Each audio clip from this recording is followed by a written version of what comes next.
Shalom, selamat pagi semuanya. Bersyukur, berterima kasih pada Tuhan kalau pagi hari ini kita boleh sama-sama lagi bangun dengan tubuh yang diberkati, dengan kekuatan kesehatan yang baru yang datang daripada Tuhan. Dan kita boleh bersama-sama datang menghampiri tahta kasih karunia Tuhan untuk menaikkan pujian, syukur, penyembahan kita dan belajar firman Tuhan. Bapa, kami bersyukur, kami berterima kasih kepadamu pagi hari ini. Terima kasih buat sepanjang malam tidurnya yang kau berikan bagi kami. Pagi hari ini kami boleh bangun lagi dengan tubuh yang diberkati, dengan kekuatan kesehatan yang baru yang datang daripada Tuhan. Untuk kami boleh bersama-sama hampiri tahta kasih karunia, menaikkan pujian, syukur, penyembahan kepadamu, meninggikan, mengagungkan, sebab Engkau Allah yang layak dipuji, Engkau Allah yang layak disembah. Sungguh kami kagum, kami hormat akan Engkau, sebab Engkau yang layak dipuji, disembah, ditinggikan. Haleluya.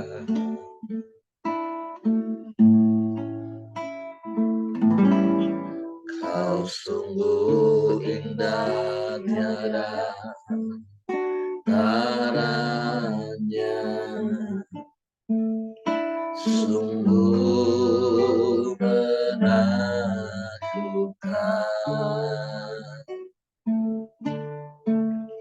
sungguh ajaib budi mengerti, lebih dari semua yang ada. Hikmat-Mu tiada terselami, kasih-Mu dalam tak terduga. Kau sungguh indah, tiada tandanya, mulia yang berkuasa. Ku kagum, hormat akan Engkau. Ku kagum, hormat akan Engkau. Kau Allah yang layak dipuji. Ku kagum akan Engkau. Sungguh Kau indah bagi kami Tuhan. Kau sungguh indah, tiada tandanya, sungguh menakjubkan,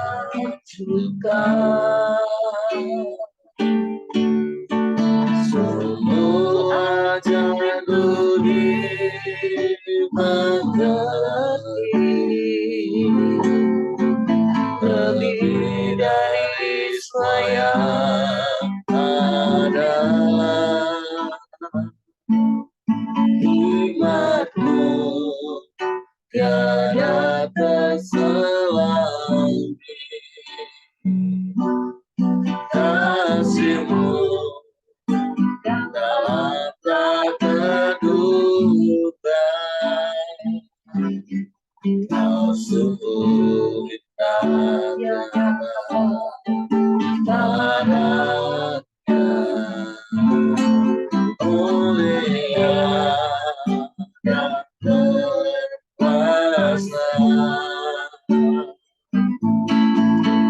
Kagum, hormat akan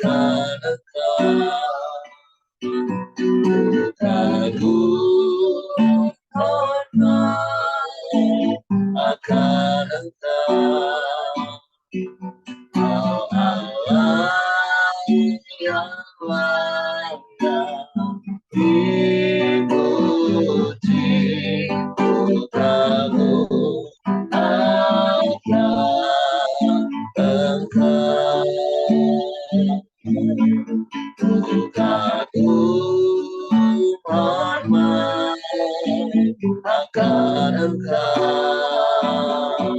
ku kagum hormat akan Engkau, Kau Allah yang layak dipuji, ku kagum akan Engkau, ku kagum akan Engkau, ku kagum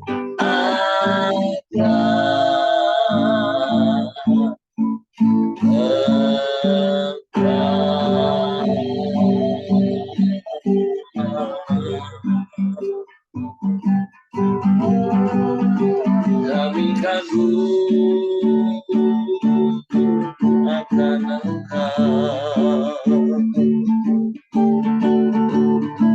kami menyembah,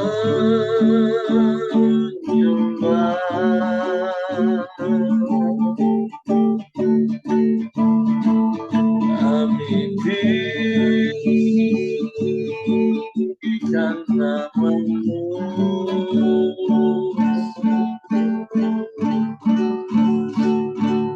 kami muliakan Engkau.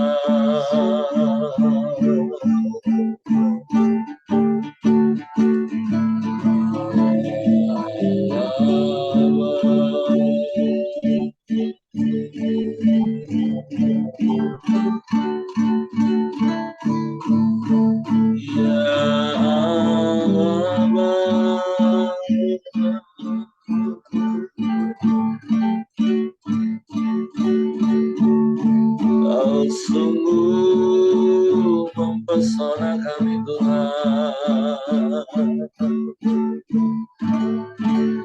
kasih-Mu ajaib, karya-Mu dahsyat,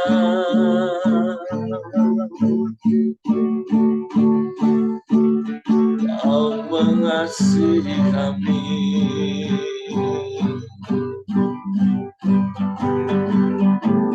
dengan kasih yang sempurna, yang Kau nyatakan bagi kami.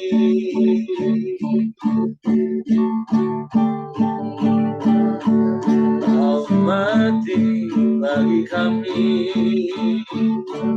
Kau bangkit bagi kami, bahkan Kau menyediakan tempat bagi kami dalam rumah Bapa yang mulia, kekal selamanya.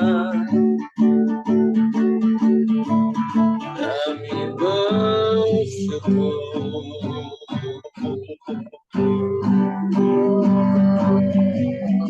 kami bersyukur,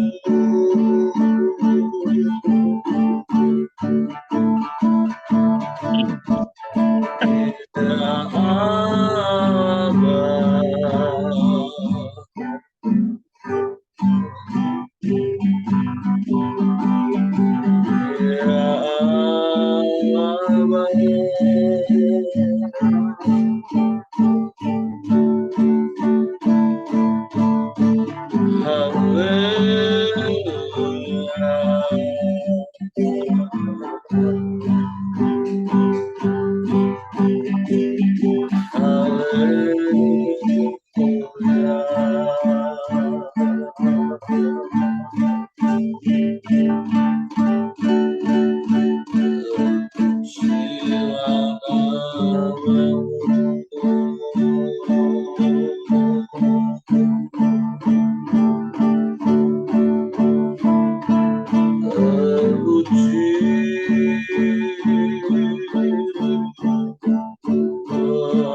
Sebab hanya Engkau yang layak dipuji disembah,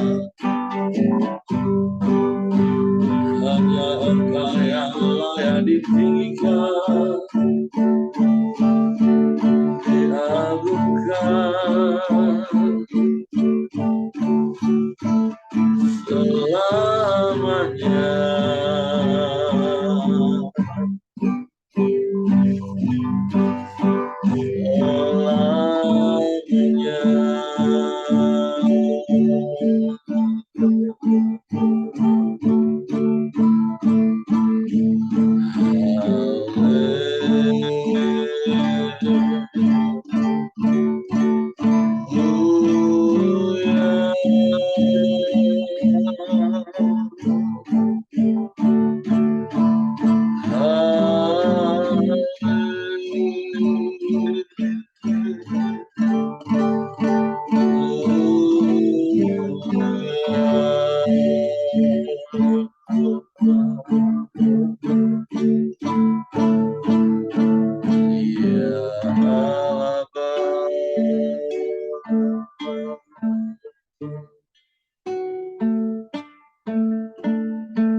Terpujilah namamu,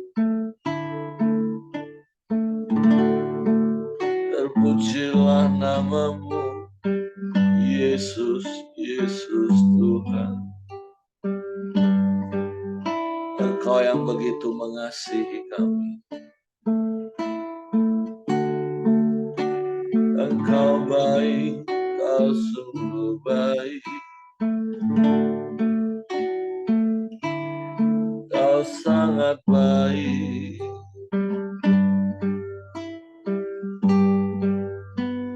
Selamanya Kau baik, Tuhan.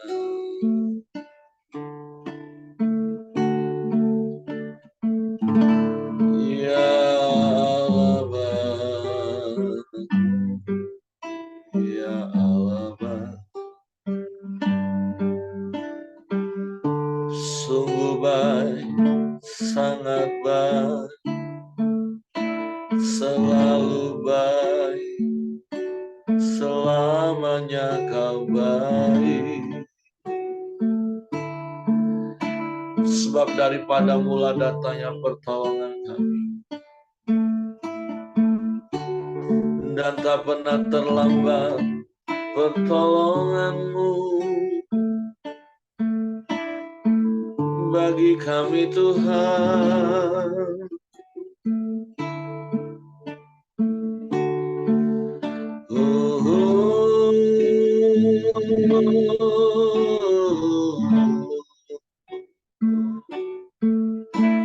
Terpujilah namamu, terpujilah namamu, ya Allah.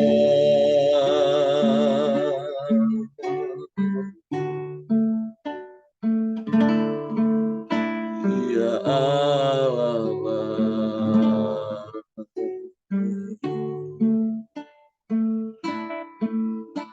syukur.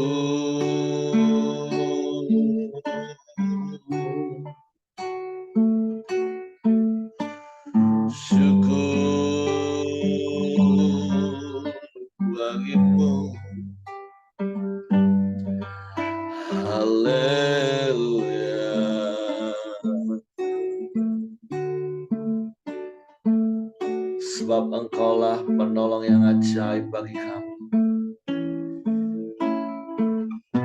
Kepadamu hati kami percaya, dan kami mau terus mempercayakan hidup kami ke dalam tangan, sebab kami aman di dalam.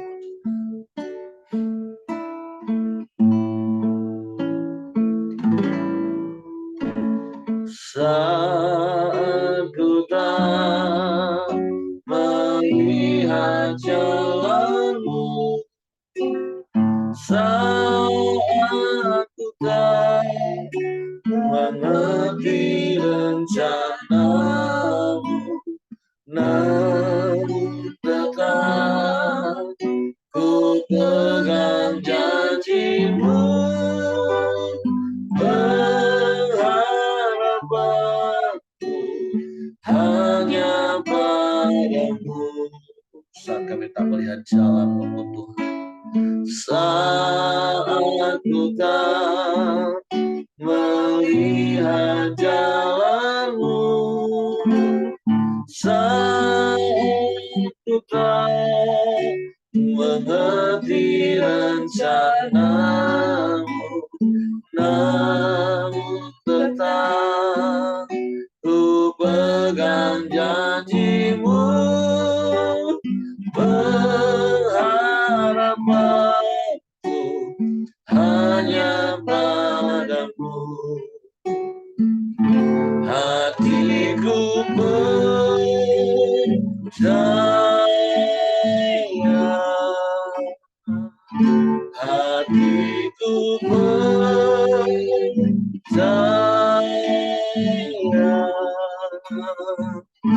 hatiku percaya,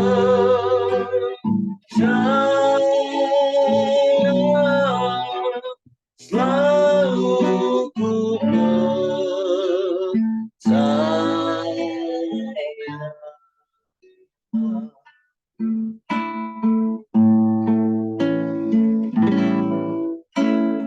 Saat ku tak melihat jalanmu, saat ku tak mengerti rencanamu,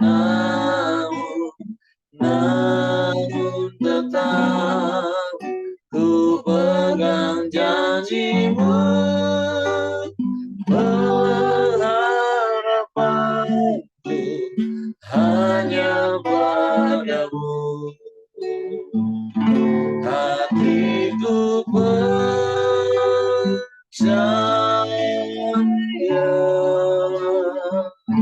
hatiku percaya,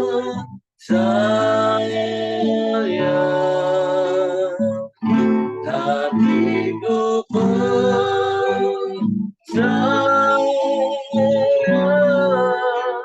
selalu ku percaya.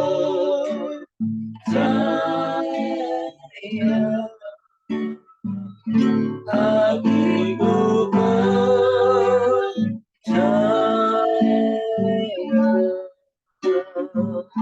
hatiku percaya,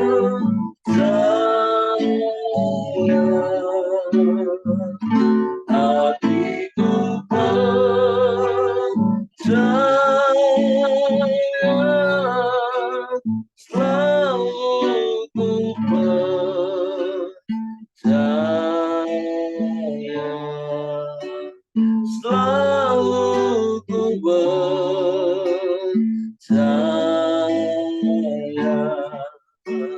selalu ku percaya.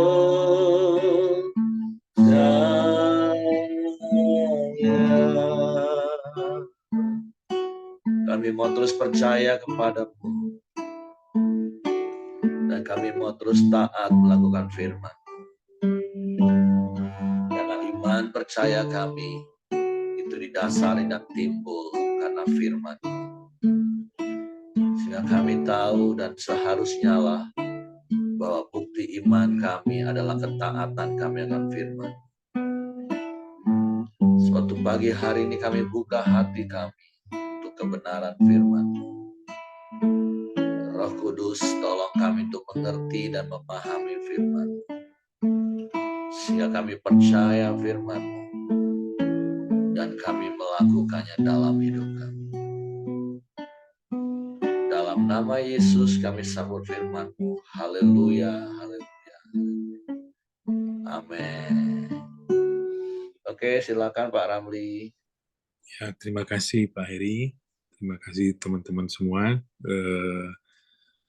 Kita akan melanjutkan renungan harian kita yang hari ini sampai di pasal 9 dari 2 Raja-Raja.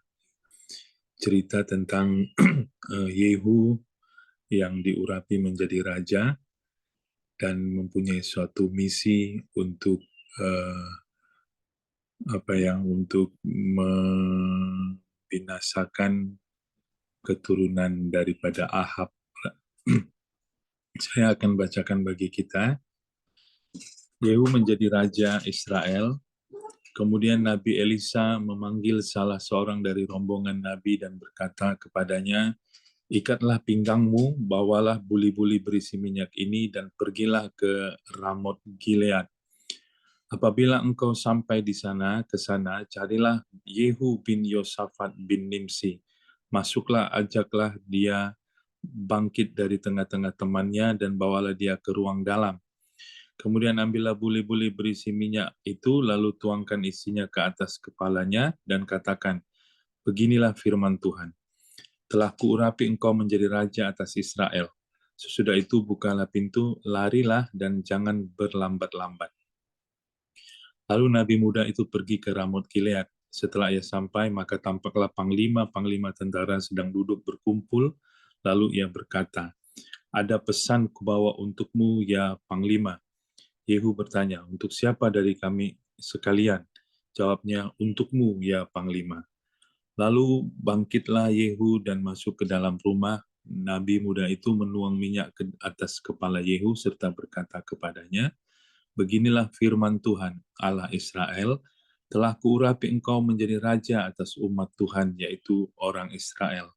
Maka engkau akan membunuh keluarga tuanmu Ahab, dengan demikian aku membalaskan kepada Isabel darah hamba-hambaku, nabi-nabi itu, bahkan darah semua hamba Tuhan. Dan segenap keluarga Ahab akan binasa, dan aku akan melenyapkan daripada Ahab setiap orang laki-laki, baik yang tinggi maupun yang rendah kedudukannya di Israel.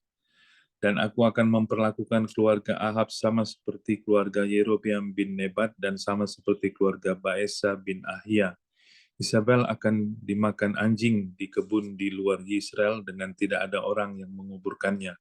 Kemudian Nabi itu membuka pintu, lalu lari. Apabila Yehu keluar mendapatkan pegawai-pegawai tuannya, berkatalah seorang kepadanya, apa kabar? Mengapa orang gila itu datang kepadamu? Jawabnya kepada mereka, kamu sendiri mengenal orang itu dengan omongannya. Tetapi mereka berkata, dusta, cobalah beritahukan kepada kami. Lalu katanya, begini-beginilah dikatakannya kepadaku, demikian firman Tuhan, telah kuurapi engkau menjadi raja atas Israel. Segeralah mereka masing-masing mengambil pakaiannya dan membentangkannya di hadapan kakinya begitu saja di atas tangga. Kemudian mereka meniup sangkakala serta berseru, Yehu Raja. Demikianlah Yehu bin Yosafat bin Nimsi mengadakan kesepakatan melawan Yoram.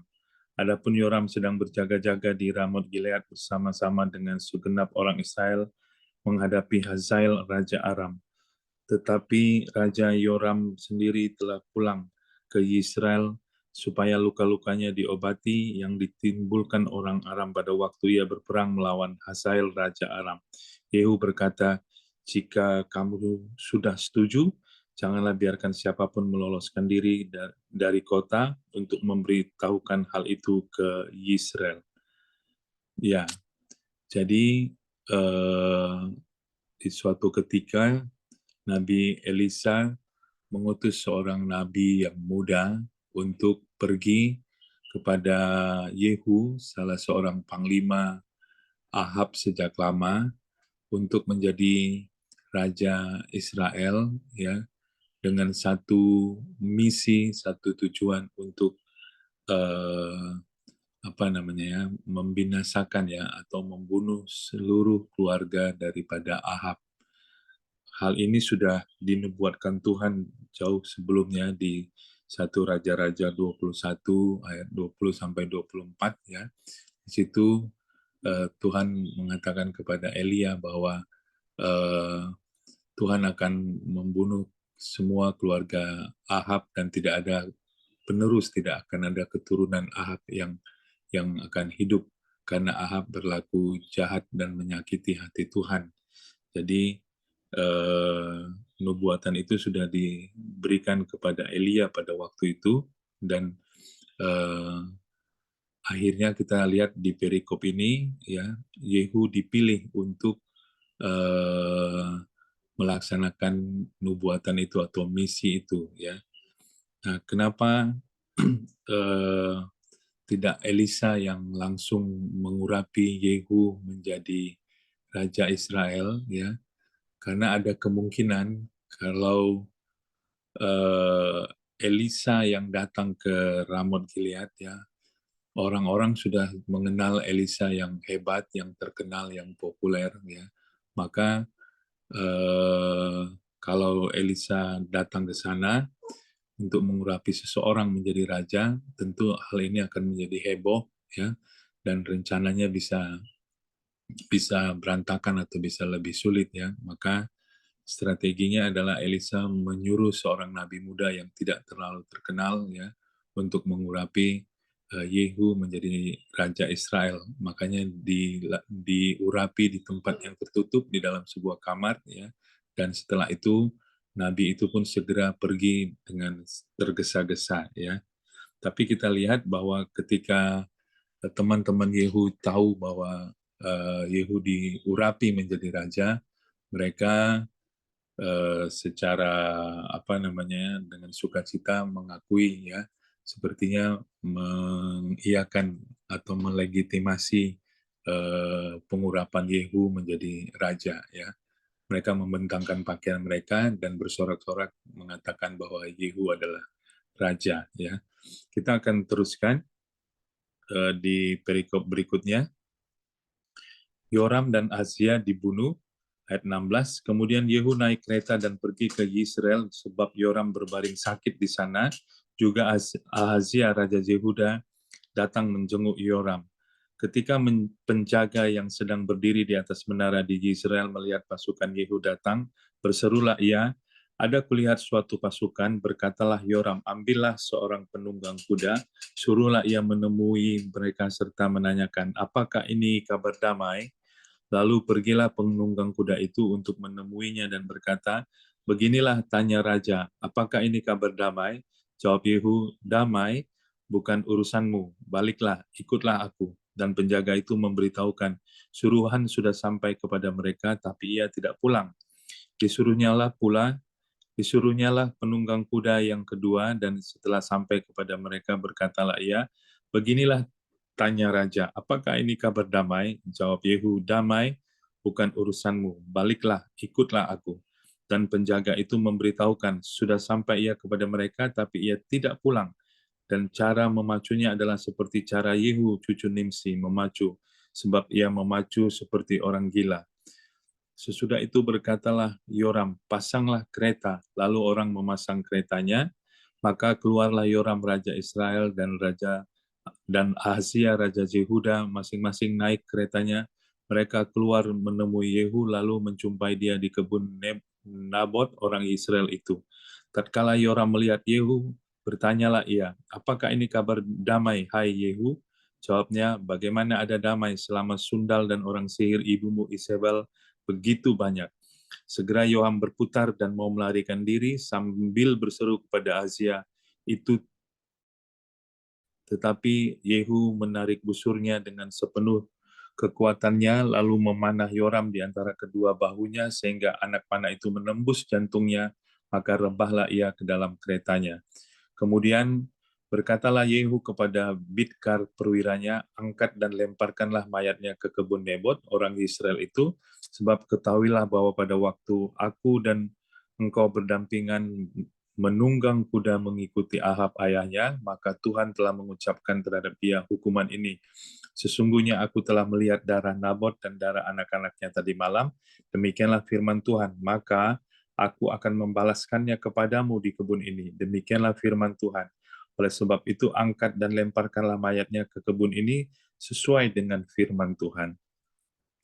Ketika Ahazia Raja Yehuda melihat itu, maka ia pun melarikan diri ke arah Bet Hagan, tetapi Yehu mengejarnya sambil berkata, panahlah dia juga.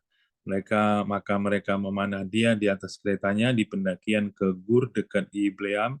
Ia lari ke Megiddo dan mati di sana. Para pegawainya mengangkut mayatnya ke Yerusalem, lalu mereka menguburkan dia dalam kuburnya sendiri di samping nenek moyangnya di kota Daud. Adapun Ahazia menjadi raja atas Yehuda dalam tahun ke-11 zaman Yoram bin Ahab. Nah, setelah Yehu diangkat menjadi raja atas Israel dan mengerti misi yang diembannya, maka dia tidak berlambat-lambat, dia segera menyusun rencana untuk melaksanakan misinya, ya. Yang pertama-tama dia lakukan adalah bagaimana membunuh Raja Yoram, ya, dan kemudian membunuh. Kadang-kadang memang agak sedikit bingung membaca kisah raja-raja ini, ya, karena ada beberapa nama yang sama, ya. Ada Yoram Raja Israel dan ada Yoram Raja Yehuda. Ya. Ketika Yehu membunuh Raja Yoram, Ahazia ada di sana, ya, karena Ahazia menjenguk Yoram Raja Israel ini yang sedang sakit karena luka-luka habis berperang.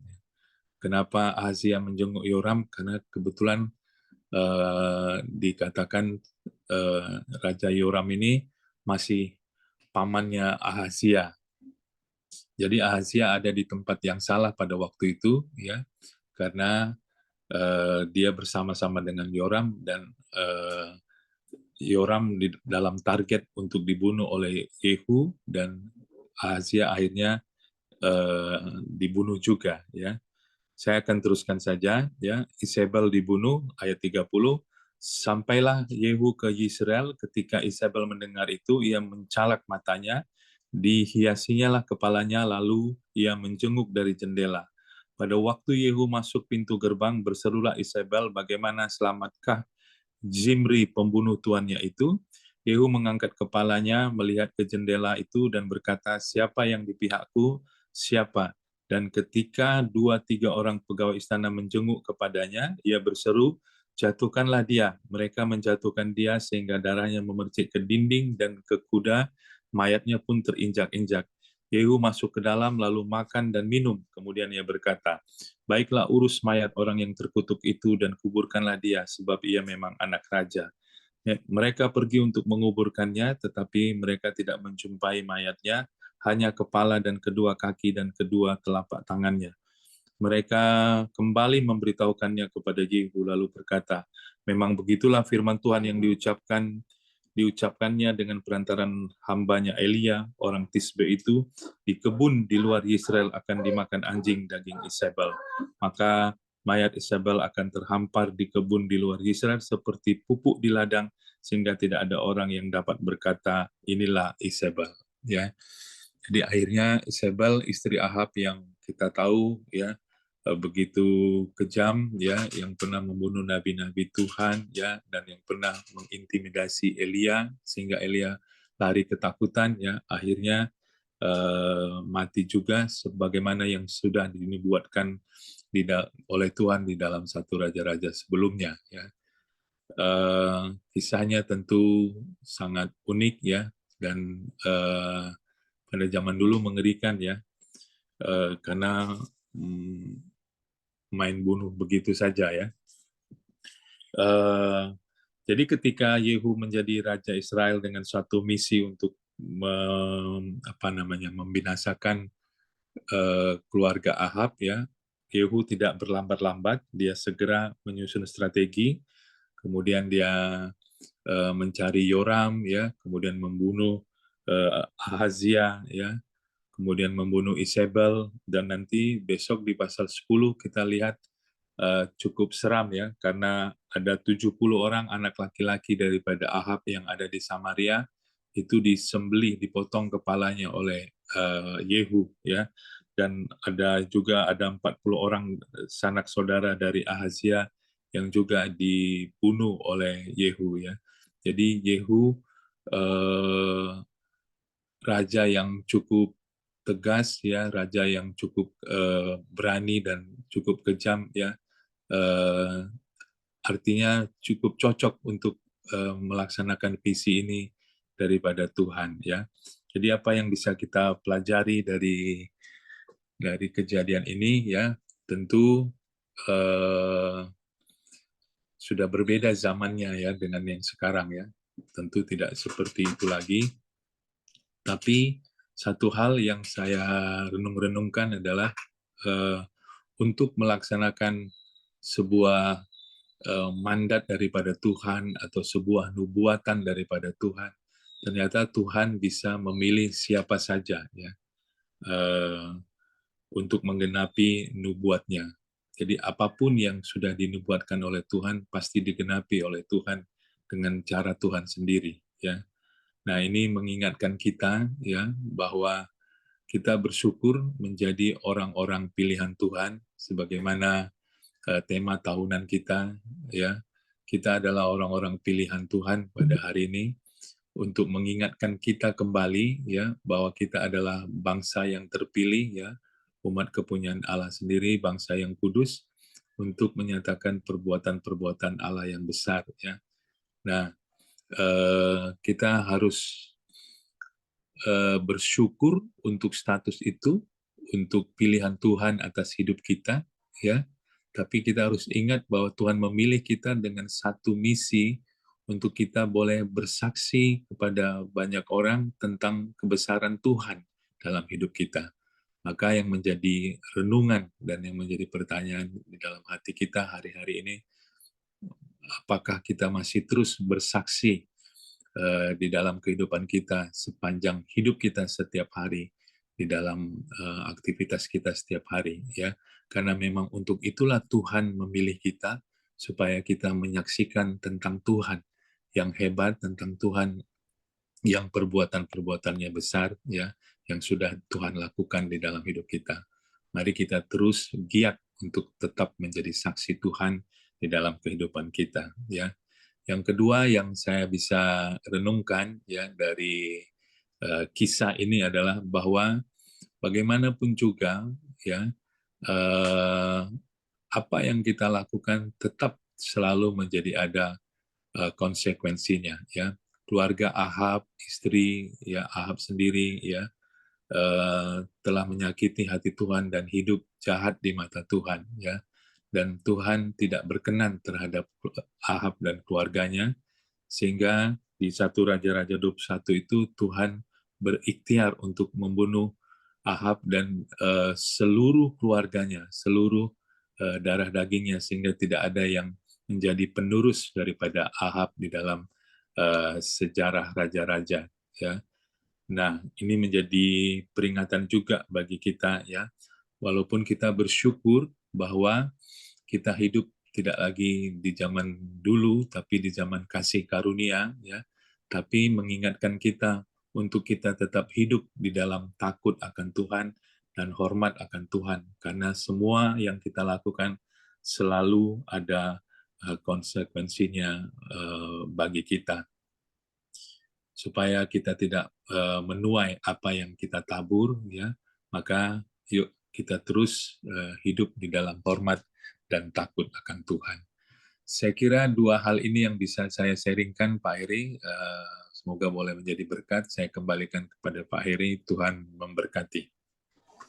Oke, terima kasih untuk Pak Ramli buat sharing pagi hari ini yang mengingatkan kita bagaimana kita terus berjaga-jaga dan berdoa tentunya dalam hidup ini kalau bahasa perjanjian baru, supaya hidup kita ini mendapatkan perkenanan Tuhan, bukan sebaliknya.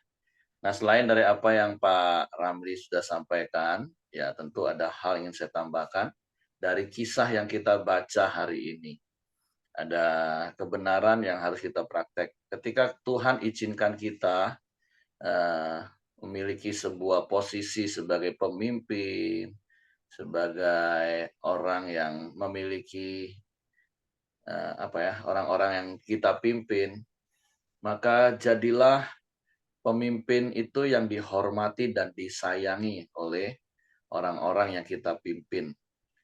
Jangan menjadi orang yang menimbulkan sakit hati, sehingga karyawan-karyawan, orang-orang kita pimpin memendam sakit hati, sehingga ketika momentumnya tiba dengan sukacita mereka akan dalam tanda kutip ya mencelakai hidup kita. Kalau kita lihat tadi kisah-kisah bagaimana Yehu aja sebenarnya ragu-ragu ketika dia dengan sembunyi-sembunyi seperti Pak Ramli tadi katakan diurapi menjadi raja. Tapi orang-orang di sekelilingnya penasaran, kepo, zaman sekarang ngomong, tanya, dan begitu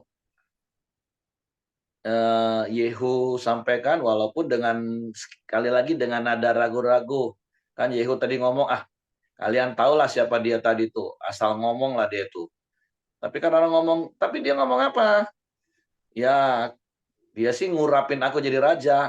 Ternyata orang-orang sudah lama memendam hasrat untuk berontak sebenarnya kepada keluarga Ahab dan keturunannya Yoram pada waktu itu. Bahkan di kisah-kisah terakhir tadi, beberapa kali pasukan-pasukan Yoram pun hanya dengan satu kalimat, udah balik ikut aku, orang cepat berbalik. Karena berarti kan selama ini pasukan, prajurit, orang-orang di sekeliling Ahab, Isabel, Yoram, itu kan nggak suka dengan tuannya. Cuman belum berani aja.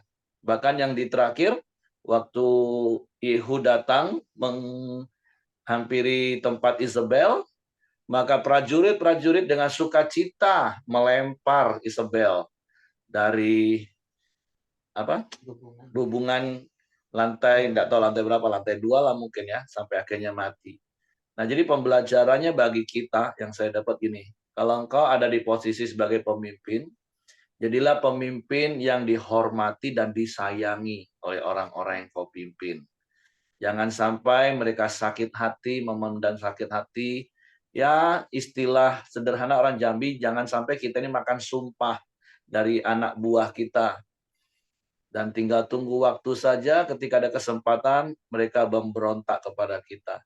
Jadi mari kita terus jaga hati kita mawas diri, jadi pemimpin yang dihormati dan disayangi, sehingga sampai akhir hidup kita finishing well, bahkan ketika kita mengakhiri pertandingan iman di bumi ini, semua orang akan merasa kehilangan kita. Bukan waktu kita hilang orang merasa senang. Makanya seperti Amsal katakan, kenangan kepada orang benar itu mendatangkan berkat. Nah, saya berdoa setiap kita adalah orang benar karena sudah dibenarkan melalui pengorbanan Kristus. Oleh sebab itu, teruslah hidup benar, supaya hidupmu jadi berkat bagi orang dimanapun engkau berada.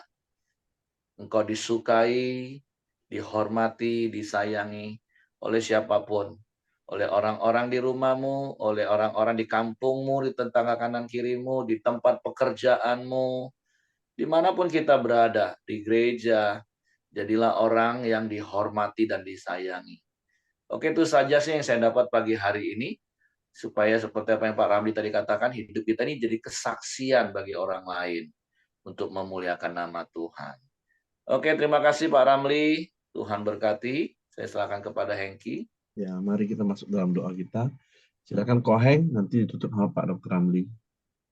Oke, Pak Hengki, terima kasih. Bapak, Ibu, Saudara, mari kita bersatu dalam doa.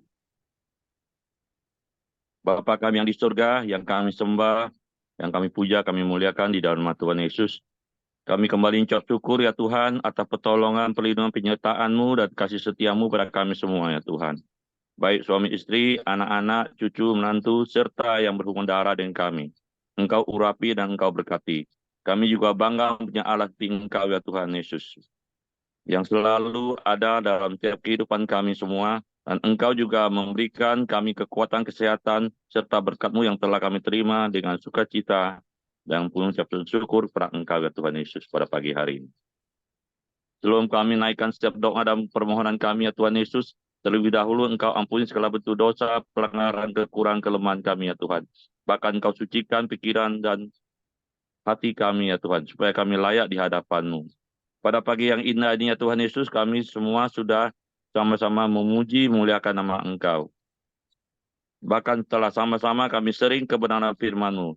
Semua firman yang telah kami dengar boleh menjadi rema dan boleh kami aplikasikan dalam setiap kehidupan kami sehari-hari ya Tuhan.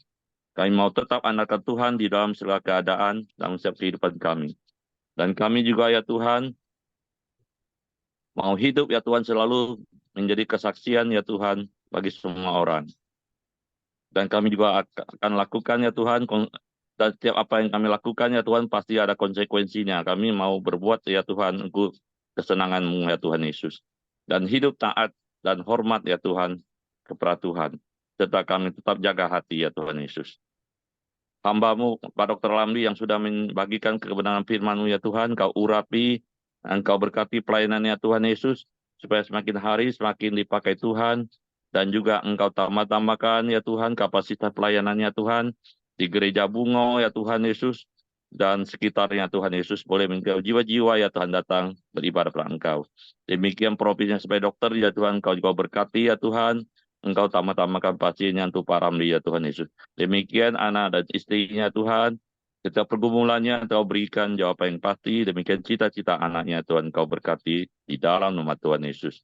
Demikian setiap kami yang ada di grup Kerambion ya Tuhan Yesus, juga Engkau berkati ya Tuhan. Setiap pergumulan atau persoalan yang selalu ada dalam kehidupan kami, Engkau akan memberikan solusi yang terbaik, jalan keluar ya Tuhan, supaya kami sama-sama boleh berkat, dan memberkati orang-orang yang ada di sekitar kami ya Tuhan Yesus.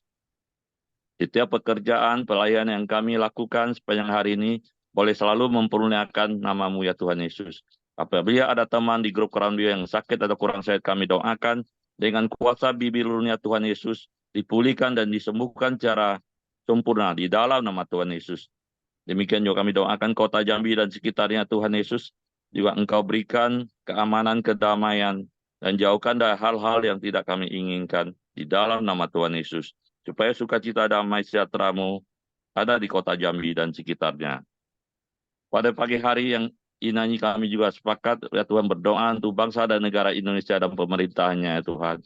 Engkau berkati Indonesia tetap bersatu dan jauhkan dari segala perpecahan.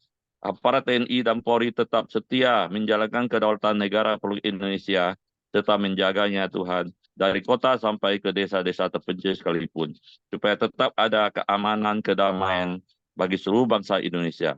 Pemimpin dari pusat mulai dari presiden, wakil presiden, para menteri dan jajarannya, yaitu mulai dari gubernur, wali kota, bupati, camat, kelurahan, bahkan sampai ke RT RW. Mereka bekerja dengan hati nurani yang benar demi kemajuan dan kesejahteraan untuk seluruh rakyat Indonesia. Dan juga Engkau Tuhan berikanlah roh takut akan Engkau, supaya kami umat Kristiani semuanya selalu diberi kebebasan untuk beribadah, memuji muliakan nama Engkau dimanapun kami berada, dari kota sampai ke desa-desa terpencil sekalipun. Kami juga ya Tuhan doakan hasil bumi dan hasil alam Engkau berkati ya Tuhan Yesus, untuk kesejahteraan dan kemakmuran bagi seluruh rakyat Indonesia. Kami juga tak lupa ya Tuhan serahkan seluruh gereja-gereja dari berbagai dominasi bersama-sama seluruh hamba-hamba Tuhan dan seluruh umatnya selalu unity dan bersatu memberitakan kabar baik-Mu ya Tuhan, dan amanat agung yang boleh menjadi garam dan terang serta menjadi surat terbuka sehingga boleh menjangkau jiwa-jiwa yang belum mengenal Engkau, boleh datang percaya dan bertobat, sehingga boleh menjadikan bangsa Indonesia tiap lutut bertelut, tiap lidah mengaku bahwa Engkau Tuhan yang patut ditinggikan dan dimuliakan di dalam nama Tuhan Yesus. Bapak Ibu, mari kita bersatu. Kami juga unity doakan buat pesta demokrasi di Indonesia tanggal 14 Februari 2024. Tuhan Yesus berkati dan Tuhan Yesus campur tangan supaya dapat berjalan dengan lancar, jujur, dan transparan.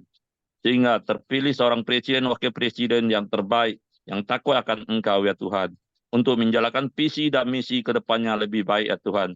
Boleh menjadi Indonesia hebat, serta keadilan sosial bagi seluruh rakyat Indonesia. Indonesia maju dalam segala hal di dalam nama Tuhan Yesus. Bapak Ibu, mari kita sama-sama naikkan doa Bapa kami. Bapa kami yang di surga, dikuduskanlah namamu, datanglah kerajaan-Mu, jadilah kehendak-Mu di bumi seperti di surga. Berikanlah kami pada hari ini makanan kami yang secukupnya, dan ampuni kami akan kesalahan kami, seperti kami juga mengampuni orang bersalah pada kami. Dan janganlah membawa kami ke dalam pencobaan, tapi lepaskanlah kami daripada yang jahat. Karena Engkau punya kerajaan dan kuasa dan kemuliaan sampai selama-lamanya. Amin. Bapa, kami bersyukur, kami berterima kasih buat berkat-Mu pada pagi ini. Engkau telah memberkati kami dengan persekutuan yang indah. Kami menanti-nantikan dan mencari-cari Engkau, dan kami percaya kami boleh memperoleh kekuatan yang baru untuk menghadapi kehidupan kami, segala persoalan, tantangan, dan kesulitan kami. Pada hari ini kami percaya anugerah-Mu besar.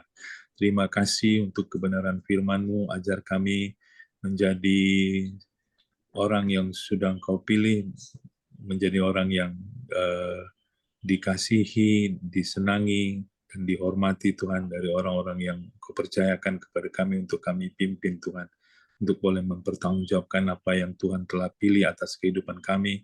Kami boleh menjadi saksi-Mu dan hidup dengan hormat dan takut akan Engkau senantiasa. Terima kasih Tuhan, kami mau serahkan kehidupan kami sepanjang hari ini ke dalam tangan Tuhan. Biarlah Tuhan kiranya memberkati, mengurapi, menolong, dan memimpin kami sehingga apapun yang kami kerjakan sepanjang hari ini boleh berhasil. Akhirnya kami boleh terima berkat yang daripada-Mu, yaitu berkat kasih karunia daripada Allah Bapa, damai sejahtera daripada Yesus Kristus, dan persekutuan bersama Roh Kudus menyertai kami hari ini sampai selama-lamanya. Kami terima berkat-Mu hanya di dalam nama Tuhan Yesus Kristus. Haleluya. Amin. Oke, semangat pagi, selamat beraktivitas, Tuhan memberkati. Terima kasih ya Pak Ramli atas firman-Nya.